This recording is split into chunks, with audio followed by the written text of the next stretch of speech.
Alright y'all, so who's ready for a good old roast session? So basically in this video, I'm going to be critiquing myself and also giving you guys tips based on what I learned in doing nails a while ago. So I did this set last year when I was still looking for nail models. I needed content, and one thing I will say, don't spend so much time on color picking, okay? If you have so many colors and options, just go on ahead and provide them with the ones you think, and if they say anything otherwise, cool. Number 2, I do not use these sanding bands anymore. Like, girl, be for real with that fat sanding band. Like, look at these nail beds. They just weren't even, it wasn't even giving. Additionally, pushing back cuticles is honestly a waste of time, I've learned. Now, for pushing back the lip of the epiconomium, I don't know how to pronounce it, daggone it. But I will say I am making too many short strokes on this. It needs to be some longer, more concentrated strokes in order to help push back that cuticle. And like, let's be so for real, all this dust would not be around if I did not have a dust collector, so please make sure you get one of those for show. Invest in it, baby. Now, these cuticle cutting scissors, I really thought they ate. I really did, but baby, I just do not have the hand steadiness for this. They make me nervous, just absolute no.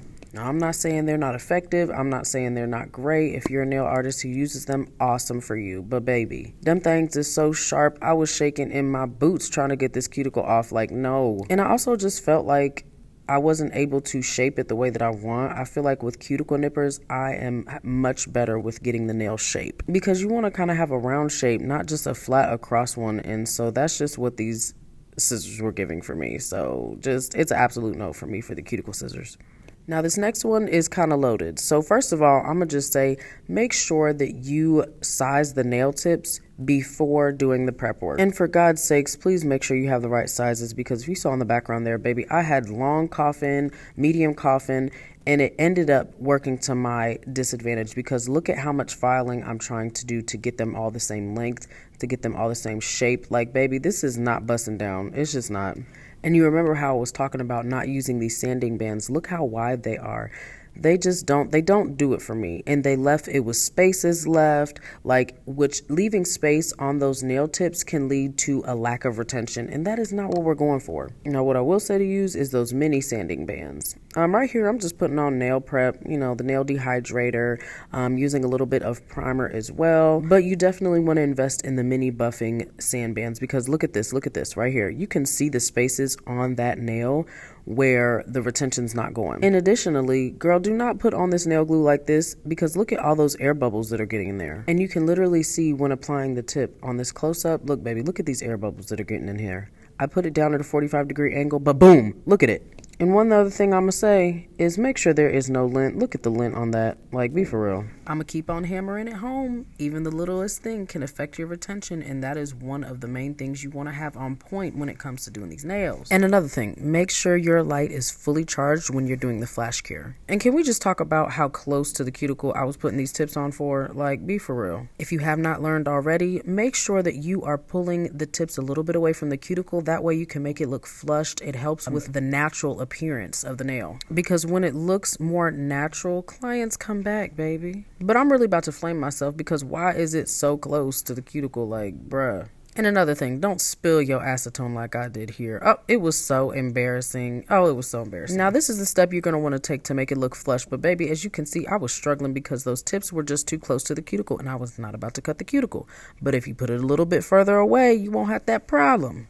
And that's why I'm over here trying to seal the cuticle with this acetone and just dabbing it like a little dab of ranch, because baby, it's not much to seal. Just make sure that you are making the cuticle areas look as natural as possible. And why am I pulling off this little, oh my gosh, finally I got the little cuticle nippers, but daggone, don't pull nothing with your fingers. I'm just shook that I was trying to create this coffin shape free-handed by myself. Like, look, come on now. So a word of advice, especially for my Gel X girlies, make sure that you have all the right sizes in the shape that you need. Otherwise, you'll end up like me, and you'll see later on in the video how this middle nail, or whatever nail it is, just did not come to be. And I got the nerve to be filing and stuff, like, oh my God. Because the thing is, I was trying to eyeball it, and so I was doing so much overcompensating, it was ridiculous. Yo, I mean, bruh, that finger, and I was so salty. Once I saw the tip was so skinny, I was like, there's no coming back from this. Now, here I'm applying the builder gel, right? I was not able to get it flush and looking natural to the tip. Look at it. And it all started with putting the tip on too close to the cuticle. Now, baby, right here, I'm really about to fry myself because, like, there's so much to unpack here. But first of all, why is this curing light on while I'm facing the nail? No, absolutely. Secondly, please make sure you are using the right tools because look at how that is getting stuck there. I have to pull it off with my finger. Like, it just wasn't even. And if you noticed, I did not put matte top coat down first. So while I'm over here trying to clean up these edges, the fuzzies are sticking to the nail. Like, be for real. Now, the inspo for these nails did not have browns. It was like very much so bright colors. So I really just wish I had more pigmented browns at the time because most of my browns were actually just jelly. Look at how much time I'm using because I'm not using the right brush. Please make sure you know the correct way to use your brushes, okay? And the correct way to put top coat on because why am I digging into the grooves of this to try to get this top coat right? Like, so we're done now, but look at this. I'm sorry, but that middle finger, like the shaping on here is crazy. I feel like I did a decent job for, you know, being a beginner way back then, but baby, listen, just keep on going. If you are in the beginning of your journey, just know that there is so much more room for improvement.